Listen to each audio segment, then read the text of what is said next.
I looked over my van to the top of the tree, my ears and eyes both compulsively drawn toward that sound of caw, caw. We all know that piercing sound of black as ink crow, and this crow's call had a special purpose today.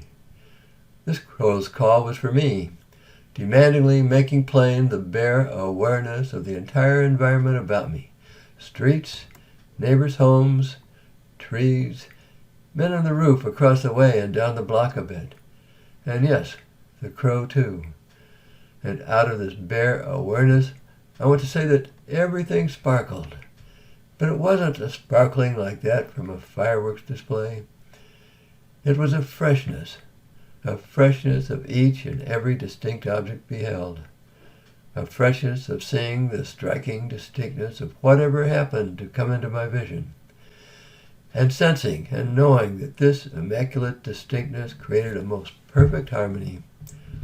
Wholeness created from distinctness. And out of this fresh distinctness and harmony there came a joy.